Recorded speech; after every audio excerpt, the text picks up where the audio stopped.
নমস্কার বন্ধুরা, আজকে আমি বানাবো ছানার বড়ার তরকারি। তার জন্য আমি ছানাটা সারা রাত ধরে শিল নোড়ার উপরে চেপে রেখেছিলাম এবং জলটা ভালো করে ঝরিয়ে নিয়েছি। এই জলটাও আমি রান্নাতে ইউজ করব।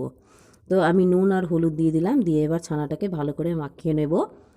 মাখিয়ে নেওয়ার পর আমি এটা গোল গোল আকারের বড়া তৈরি করে নেব। এই যে দেখো, আমি এখানে কিন্তু ময়দা টয়দা মিক্সড করিনি, শুধু ছানা দিয়েই আমি এই বড়াটা তৈরি করলাম। শুধু নুন হলুদ দিয়ে মাখিয়ে বড়াটা তৈরি করে নিলাম। এবার আমি এটা তেলে ভেজে নেব। তো কড়াইয়ে তেলটা ভালো করে গরম করে নিয়েছি, আর নিয়ে আমি এই বড়াগুলো আস্তে আস্তে ছেড়ে দিচ্ছি।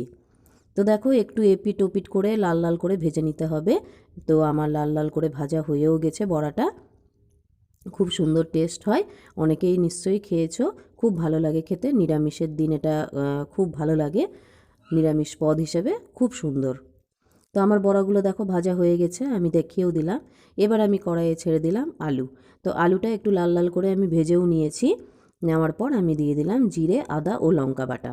দেখো, আমি 2 টেবিল স্পুন মতন জিরে, লঙ্কা, আদা বাটা দিয়ে দিয়েছি, এবং এর মধ্যে আমি একটা ছোট্ট টমেটোও দিয়ে দিয়েছিলাম।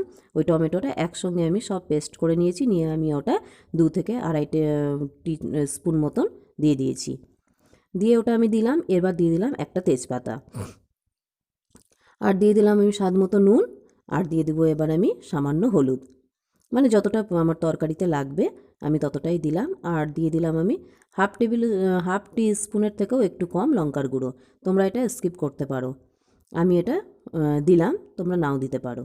তো এবার আমি বেশ কিছুক্ষণ একটু নাড়াচাড়া করব, 1 থেকে 1.5 মিনিট নাড়াচাড়া করে নেওয়ার পর আমি এটা ঢেকে দেব। দেখো, আমি এই 1.5 থেকে 2 মিনিটের জন্য আমি ঢেকে দিয়েছিলাম। ঢেকে নেওয়ার পর ঢাকা যখন আমি খুললাম, তখন একটু আমি এখানে জল মিক্সড করলাম, মানে ছানার জলটাই অল্প একটু মিক্সড করলাম, করে যাতে মশলাটা তলে ধরে না যায়, সেই জন্য আমি সামান্য একটু ছানার জল মিক্সড করলাম। তো মিক্সড করে নেওয়ার পর একটু মাঝে একটু নাড়াচাড়া করলাম, 1 থেকে 1.5 মিনিট একটু নাড়াচাড়া করলাম। করে নেওয়ার পর আমার যেটুকু ছানার জল বাকি ছিল, সেই জলটাও আমি এখানে অ্যাড করে দিলাম। তোমরা এইভাবে ছানার জল দিয়ে তৈরি করে দেখো, খুব সুন্দর, রান্নার টেস্টটা অনেক গুণে বেড়ে যায়, আর টেস্টটাও খুব ভালো হয়। তো এবার আলুটা সেদ্ধ হওয়ার জন্য আমি একটু অপেক্ষা করব। তো দেখো, আমি বেশ সুন্দর আরও কিছুক্ষণ একটু নাড়লাম, 2 থেকে আড়াই মিনিট আমি একটু নাড়াচাড়া করে নিয়ে আমি এখানে হাফ কাপ মতো জল অ্যাড করলাম। তো জল অ্যাড করার পর আমি এটা বলক তোলা অবধি অপেক্ষা করব, মানে যতক্ষণ না ফুটে ওঠে।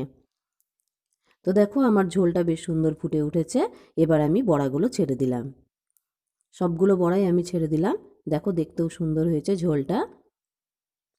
আর এখানে আমি সেরকম কিছু আর দেব না, এটা ফুটে উঠবে, এবং যতটা ঝোল তোমরা রাখবে মনে করবে ততটাই রাখবে। আমি এখানে যতটা রাখবো মনে করেছিলাম ততটাই রেখেছি। তো দেখো, শুধু একটু গরম মশলা অ্যাড করেছি। আমার ভিডিওটা আমি এখানেই শেষ করছি। পছন্দ হতে গেলে প্লিজ সাবস্ক্রাইব